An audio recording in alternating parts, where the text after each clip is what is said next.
Vamos fazer uma viagem no tempo hoje? Nosso destino, a antiga cidade grega de Mileto. Um lugar que não era só um centro comercial movimentado, mas um verdadeiro caldeirão de novas ideias.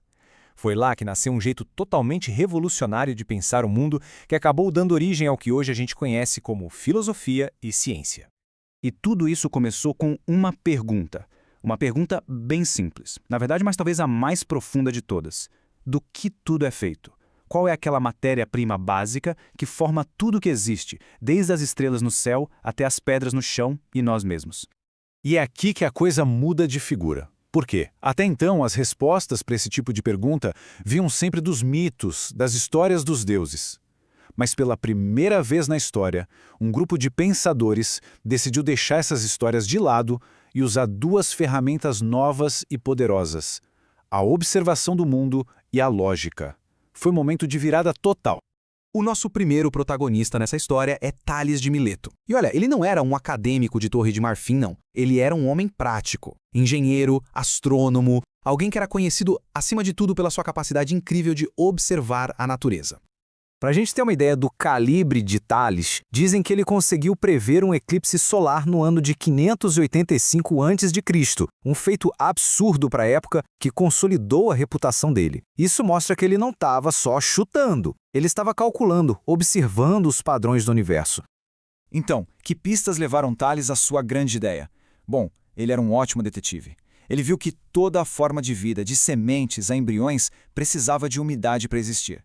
Ele observou lá no Egito como a vida explodia nas terras que o rio Nilo fertilizava. E claro, ele notou a capacidade da água de se transformar, de ser líquida, sólida como gelo e gasosa como vapor. Juntando todas essas observações, ele chegou a uma conclusão que era ao mesmo tempo muito simples e completamente radical para aquele tempo. A substância fundamental de tudo é a água. Era uma teoria genial, claro, mas que logo de cara encontrou um problemão.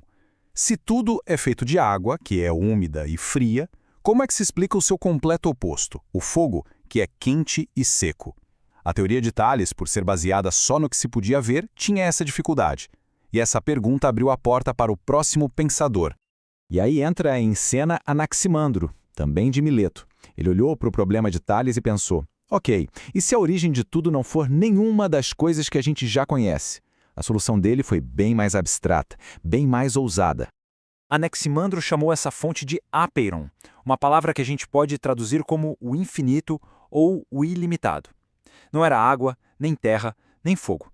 Era uma substância primordial, sem forma, sem definição, de onde todos os opostos, o quente e o frio, o úmido e o seco, poderiam surgir.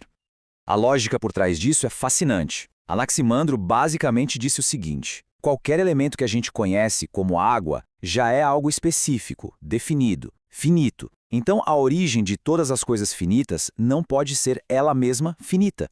Tinha que ser algo eterno, sem começo nem fim. E é que a gente vê o tamanho do salto intelectual que aconteceu. Saímos de uma resposta concreta, que podia ser vista e tocada, como a água de Tales, para uma ideia puramente conceitual, o infinito de Anaximandro. A filosofia estava começando a ir além do que os olhos podiam enxergar. E isso nos leva ao terceiro grande pensador de Mileto, Anaxímenes. Ele tentou encontrar um meio-termo entre a ideia concreta de Tales e a ideia abstrata de Anaximandro. Ele sentia que estava faltando alguma coisa na teoria do infinito. Para Anaxímenes, o pulo do gato era o como. Não adiantava só dizer que tudo vem de uma única fonte. Era preciso explicar o processo. Como é que uma única substância consegue se transformar em rochas, nuvens, fogo e até nas pessoas? Ele estava atrás de um mecanismo. E ele encontrou a resposta no ar.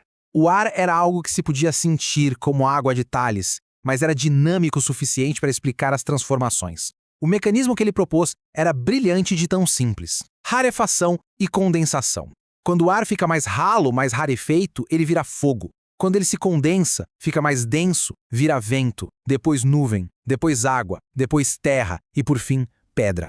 E para fechar sua teoria com chave de ouro, ele fez uma conexão muito bonita com a nossa própria vida. Ele comparou o ar, que sustenta o universo, com o nosso sopro, a nossa respiração, a nossa alma que nos mantém vivos.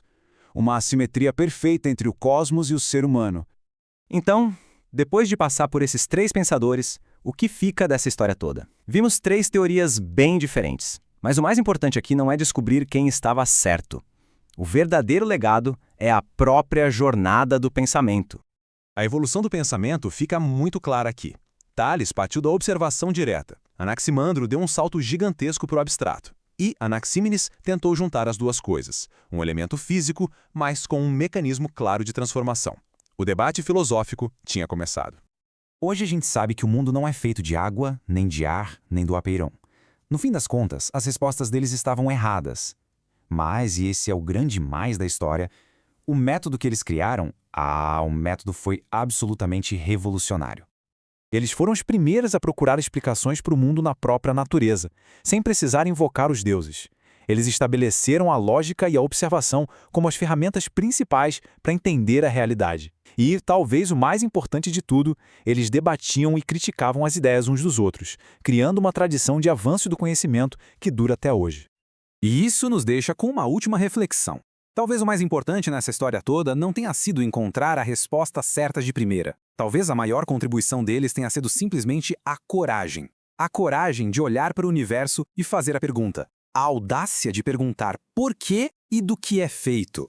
Foi essa faísca de curiosidade que iluminou o caminho para todo o conhecimento que veio depois. Valeu, galera! Esse foi o nosso vídeo de hoje. Nos próximos vídeos continuaremos falando sobre os filósofos gregos. Se gostou, curta e compartilhe o vídeo com seus amigos.